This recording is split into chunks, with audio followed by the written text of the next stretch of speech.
Dear student, good morning. आज की date में हम रिवीजन कर रहे थे और रिवीजन में हम आज की डेट में टॉपिक पढ़ेंगे जबलॉन्स्की डायग्राम। और ये जबलॉन्स्की जो डायग्राम है, it is the most important topic of our chapter photo chemistry.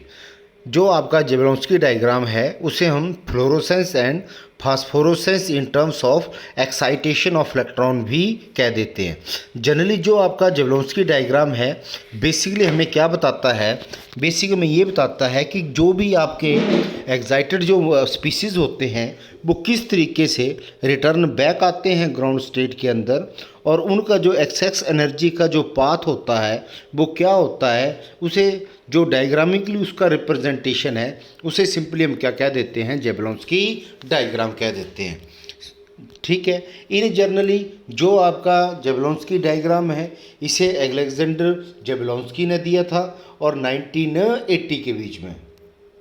अच्छा, जो आपका जबलॉन्स्की डायग्राम है, जबलॉन्स्की डायग्राम को सबसे पहले स्टार्टिंग में पढ़ने से पहले थोड़ी सी बातें मैं आपको बता देता हूँ कि बोलता है कि जो भी आपके जो मॉलिक्यूल्स होते हैं, मोस्ट ऑफ द मॉलिक्यूल, ठीक है जी, ऑल द इलेक्ट्रॉन, जो भी आपके जो मोस्ट ऑफ द मॉलिक्यूल्स होते हैं उनके अंदर जितने भी जो इलेक्ट्रॉन होते हैं वो क्या होते हैं, पेयर होते हैं ग्राउंड स्टेट के अंदर। ग्राउंड स्टेट के अंदर क्या होते हैं, पेयर होते हैं। ठीक है जी। बोलता है व्हेन ये एनर्जी इज फॉल व्हेन, इसकी जब इसके ऊपर कोई भी क्या पड़ती है, एनर्जी पड़ती है, लाइट पड़ती है, कि when energy in the form of light radiation is fall on the certain molecule, ठीक है, some electron present in them, some electron present in them get absorb that energy and jump into the orbital, into the outer orbital। तो वो क्या करते हैं, जैसे जो electron होते हैं मॉलिक्यूल के अंदर, जब वो क्या करते हैं, जब उनके ऊपर लाइट पड़ती है तो वो क्या करते हैं, उनमें से कुछ जो इलेक्ट्रॉन होते हैं वो क्या करते हैं, उस लाइट को क्या करते हैं, एब्जॉर्ब करते हैं। और जब वो लाइट को एब्जॉर्ब करते हैं तो वो क्या करते हैं, वो इलेक्ट्रॉन जो होते हैं जंप हो जाते हैं आउटर लेवल के अंदर। ठीक है जी। और उन मॉलिक्यूल्स को सिंपली हम क्या कह देते हैं, एक्साइटेड मॉलिक्यूल कह देते हैं। And the molecule in said to be in excited state.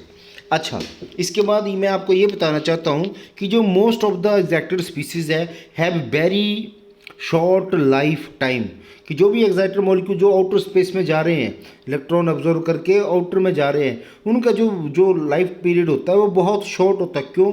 Usually उनका लाइफ पीरियड 10⁻⁻6 टू 10⁻⁸ सेकेंड के बीच में होता है। Then they either undergo a chemical change और return into the ground state. इतने कम टाइम के अंदर ही उनको या तो कोई केमिकल चेंज करना होता है या return back to the ground state आ जाना होता है। ठीक है। आगे बोलता था excitation of electron is so rapidly that believe that कि there is enough time for the orientation of the spin of the electron to change. तो कहने का मतलब क्या होता है कि इतने कम टाइम के बीच में जो orientation of the spin of the electron है, अगर कोई क्लॉकवाइज रह जाता है तो वो क्लॉकवाइज ही रह जाता है, अगर वो कोई एंटी क्लॉकवाइज रह जाता है तो वो एंटी क्लॉकवाइज ही रह जाता है। तो मैं सिंपल सा आपको ये बता रहा हूँ कि ये स्टार्टिंग में आपके क्या थे, ये आपका क्या था, ग्राउंड स्टेट था। और ग्राउंड स्टेट के अंदर जो मॉलिक्यूल्स थे वो आपके क्या थे, पेयर थे। अब बोलता है कि जो पेयर, इनके अंदर जो पेयर इलेक्ट्रॉन है उनकी जो स्पिन है वो क्या है, अपोजिट है इन वन ऑर्बिटल। एक आपका ये है, इनकी जो स्पिन होगी वो क्या है, आपकी क्या है, अपोजिट है। जब इनके ऊपर क्या पड़ती है, लाइट पड़ती है, जब इनके अंदर क्या पड़ती है, लाइट पड़ती है, तो ऑटोमेटिकली क्या होता है कि जो आपका इलेक्ट्रॉन है, जो पेयर इलेक्ट्रॉन है with opposite spin but each in different direction. Some time इनकी डायरेक्शन इस तरीके से हो जाती है, सम टाइम की जो इलेक्ट्रॉन की जो एक्साइटेड डायरेक्शन इस तरीके से हो जाती है। ठीक है। इसे हम सिंपली क्या कह देते हैं, सिंगल स्टेट कह देते हैं, और इसे हम क्या कह देते हैं, ट्रिपल स्टेट कह देते हैं। और बोलता है कि this picture representation of different energy states which absorbed by the molecule. To understand Jablonski diagram, we know the spin multiplicity of the state. तो हमें क्या पता करना पड़ता है, स्पिन मल्टीप्लिसिटी। और स्पिन मल्टीप्लिसिटी का फार्मूला क्या होता है आपका, 2s+1 होता है। जब हम इसको क्या करते हैं, सॉल्व करते हैं, तो स्टार्टिंग में मान के चलिए कि जब आपके क्या हैं, जो मॉलिक्यूल्स हैं वो क्या है, पैरेलल टू ईच अदर है, और उनकी जो स्पिन है वो भी क्या है, डिफरेंट नहीं है, एक ही जगह में, तो ऑटोमेटिकली जो एस की वैल्यू क्या होगी, प्लस हाफ होगी। दूसरे केस में उसकी वैल्यू क्या होगी, आपकी प्लस हाफ होगी। तो उस केस में जो एस की वैल्यू फार्मूला क्या आ जाएगा, 2s+1 का एस की वैल्यू क्या आ जाएगी, plus half is equal to 1 आ जाएगी। और उसमें जब इसको स्पिन मल्टीसिटी के फार्मूले के अंदर पुट करेंगे तो 2 multiply by 1 plus 1 is equal to 3। तो वो जो मॉलिक्यूल होगा उनका जो स्टेट होगा वो क्या होगा, ट्रिपलेट एक्साइटेड स्टेट होगा। और उसे हम किससे रिप्रेजेंट करेंगे, टी से रिप्रेजेंट करेंगे।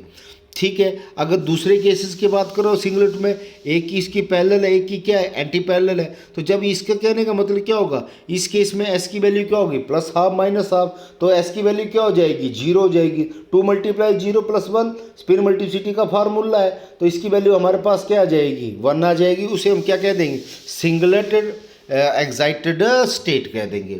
आगे मैं आपको थोड़ा सा और बताना चाहता हूँ कि जो सिंगलेट एक्साइटेड स्टेट होती है उनकी जो एनर्जी होती है वो क्या होती है, हायर होती है देन ट्रिपलेट एक्साइटेड स्टेट के अंदर। तो ये जनरली क्या है आपका रिप्रेजेंटेशन ऑफ जेबेलोन्स्की डायग्राम में। ये जो लाइन मैंने ये जो लाइंस हैं, ये सारा का सारा क्या था, ग्राउंड स्टेट में था। और ग्राउंड स्टेट में ये क्या करते हैं, एच म्यू, ये आपका क्या है, एब्जॉर्प्शन है किसका, लाइट का। तो ये क्या करेंगे, ग्राउंड स्टेट से क्या होगा, एक्साइटेड स्टेट के अंदर क्या करेंगे, चेंज होंगे। सम टाइम ये आपके क्या होंगे, ये सिंगलेट होंगे, और सम टाइम ये आपके क्या होंगे, ये ट्रिपलेट हो जाएंगे। अच्छा, अब बोलता है इसमें इस प्रोपोर्शन को जब कोई आपका सिंगलेट टू सिंगलेट जो लाइट का क्या हो, वेरिएशन हो, सिंगलेट टू सिंगलेट लाइट के अंदर क्या हो, ट्रांजिशन हो, उसे हम क्या कह देते हैं, इंटरनल कन्वर्जन कह देते हैं। और जब कोई सिंगलेट टू ट्रिपलेट के बीच में जो ट्रांजिशन होगा उसे सिंपली हम क्या कह देते हैं, इंटर सिस्टम क्रॉसिंग कह देते हैं। अच्छा, इस प्रोसेस को जो आपका अगर सिंगलेट एक्साइटेड स्टेट से सिंगलेट ग्राउंड स्टेट के बीच का जो प्रोसेस है उसे सिंपली हम क्या कह देते हैं, फ्लोरोसेंस कह देते हैं। और जो आपका ट्रिपलेट एक्साइटेड स्टेट से आपका सिंगलेट जो ग्राउंड स्टेट के बीच का जो ट्रांजिशन होगा उसे सिंपली हम क्या कह देते हैं, फास्फोरोसेंस कह देते हैं। तो ये जनरली क्या है आपका रिप्रेजेंटेशन ऑफ क्या है, जेबेलोन्स्की डायग्राम है। अच्छा, अब सबसे पहले इसमें मैं क्या पढ़ लेता हूँ, एब्जॉर्बर। मैंने ये बोला था कि जो आपके स्टार्टिंग में जो मॉलिक्यूल्स थे जब वो क्या करते हैं, लाइट को एब्जॉर्ब करते हैं तो वो किसके अंदर चेंज होते हैं, एक्साइटेड स्टेट के अंदर चेंज होते हैं। तो उस प्रोसेस को हम क्या बोलते हैं, एब्जॉर्प्शन बोलते हैं। बोलता था first transition in Jablonski diagram is the absorption of photon of a particular energy by the molecule of the interest. Absorption is the method by which electron is excited from lower energy level to higher energy level. तो मैंने आपको पहले बताया इसके अंदर कि यहाँ पे मैंने क्या बोला कि स्टार्टिंग में ये क्या थे, मैंने ये बताया था कि ये स्टार्टिंग में ये थे, ग्राउंड स्टेट में थे।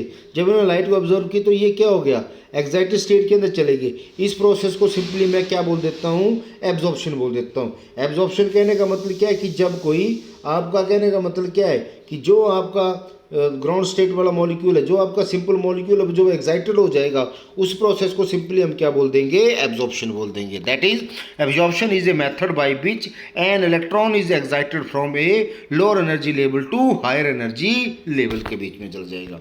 अच्छा, इसके बाद थोड़ा सा मैं आपको दो चीज़ें और बताना चाहता हूँ। एक हमारे अंदर एक सिलेक्शन रूल था, और जो सिलेक्शन रूल है वो हमें दो चीज़ें बताता है। एक हमें रेडिएटिव या अलाउड ट्रांजिशन के बारे में बताता है, एक हमें नॉन रेडिएटिव या फॉरबिडन ट्रांजिशन के बीच में बताता है। तो सिंपल सा बोलता है कि जब कोई आपका एक्साइटेड मॉलिक्यूल वो एक्साइटेड से अपने ही मतलब ग्राउंड स्टेट के अंदर क्या करता है, एक्साइट करता है या फॉल करता है या रिटर्न बैक आता है, उस प्रोसेस को सिंपली हम क्या बोल देते हैं, रेडिएटिव बोल देते हैं। और वो जो ट्रांजिशन होती हैं वो क्या होती हैं, आपकी अलाउड ट्रांजिशन होती हैं। पर जब आपका excited singlet state is changes into excited triplet state, या excited triplet state is changes into the excited singlet state या ग्राउंड स्टेट, तो अगर बोलता है वो जो इंटरेक्शन है उसे सिंपली हम क्या कह देते हैं, आपकी फॉरबिडन ट्रांजिशन कह देते हैं। और वो जनरली क्या होती हैं, नॉन रेडिएटिव बाई नेचर होती हैं। तो कहने का मतलब क्या है कि नॉन रेडिएटिव ट्रांजिशन क्या है, इट इन्वॉल्व्स द ट्रांजिशन क्या, S2 to S1, that S3 to S1, T2 to T1, T1 से T3, and it does not involve the emission of any radiation, hence called non-radiative transition and it is only involve the emission of heat. इस case के अंदर क्या होगा, generally आपका कुछ भी जो होगा वो क्या होगा, आपका एमिशन ऑफ हीट होगा। ठीक है जी। अच्छा, आपका इंटरनल कन्वर्जन क्या है, आपका इंटर सिस्टम क्रॉसिंग क्या चीज़ है। तो सिंपल सी बात क्या है कि जब कोई आपका singlet excited state come back होता है अपना उसी की ग्राउंड स्टेट के बीच में, उस प्रोसेस को सिंपली हम क्या कह देते हैं, इंटरनल कन्वर्जन कह देते हैं। और जब कोई आपका triplet state excited state triplet state is return back to the excited singlet state, उसे हम क्या बोल देते हैं, जनरली इंटर सिस्टम क्रॉसिंग बोल देते हैं। अच्छा, इसके बाद आता है कि आपका रेडिएटिव ट्रांजिशंस क्या है। तो बोलता है it involves the transition from S1 to, आपका स्टार्टिंग में क्या है आपका S1 to S0, T1 to T0। तो ये जितने भी ये जो चीज़ें हैं ये सारी की सारी आपकी क्या है, नॉन रेडिएटिव हैं। और इन्हीं से हमें फ्लोरोसेंस और फास्फोरोसेंस का पता चलता है। फ्लोरोसेंस क्या है, जनरली कि emission of transition of S1 to S2, यानी कहने का मतलब क्या है, ये जो प्रोसेस है, ये जो आपका प्रोसेस है, इसमें ये जो कहने का मतलब क्या है कि singlet excited single state to क्या है आपका ग्राउंड स्टेट, उसके बीच का ये जो पूरा का पूरा सिस्टम है, इसको हम क्या कह देते हैं, फ्लोरोसेंस कह देते हैं। और जब आपका ट्रिपलेट एक्साइटेड स्टेट से जो सिंगलेट ग्राउंड स्टेट के अंदर जो ट्रांजिशंस है रेडिएशंस का, उन्हें हम क्या कह देते हैं, फास्फोरोसेंस कह देते हैं। तो क्या है fluorescence, the emission of transition of S1 to S0 is called fluorescence. It is allowed to transition and occur in 10⁻⁻8 second. The electronic transition of electron is depend upon the wavelength of radiation. In this case, atom wavelength of fluorescence is same as absorbed and the radiation is called resonance fluorescence, while a case of molecule is longer than absorbed radiation होगा इस case में। इसके बाद आपका क्या है, फास्फोरोसेंस। मैंने पहले बता दिया कि जब ट्रिपलेट एक्साइटेड स्टेट आपकी ग्राउंड स्टेट में आती है, सिंगलेट ग्राउंड स्टेट में आती है, उस प्रोसेस को हमको क्या देते हैं, आपको फास्फोरस कह देते हैं। ये आपका क्या है, नॉन रेडिएटिव है, यानी ये क्या है आपका फॉरबिडन है। इसके अंदर बोलता है जो फ्लोरोसेंस होता है, even after incident of light radiation is cut off, there is emission of light for some time is called slow fluorescence. मैंने आपको ये बोला था कि जो फ्लोरोसेंस क्या है, वो उसके अंदर लाइट पड़ती वो क्या हो जाती है, एमिट हो जाती है इंस्टेंटेनियसली, उसे हम क्या कहते थे, फ्लोरोसेंस कहते थे। और जब ये time lag a few second वो स्टे कर जाती है, फिर वो एमिट होती है, return back to the ground state, उस प्रोसेस को सिंपली हम क्या कह देते थे, फास्फोरोसेंस कह देते थे।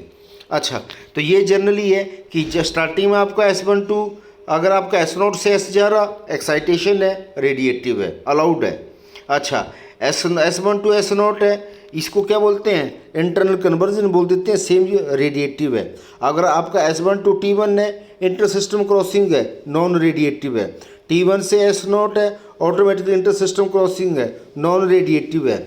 S1 टू S0 है, आपका क्या है, फ्लोरोसेंस है, रेडिएटिव है। और T1 से S0 है, आपका कहने का मतलब क्या है, फास्फोरोसेंस है, और it is non radiative by nature. तो ये आपका एक जनरल इंपॉर्टेंट टॉपिक था, व्हाट इज़ द जेवलॉन्स्की डायग्राम।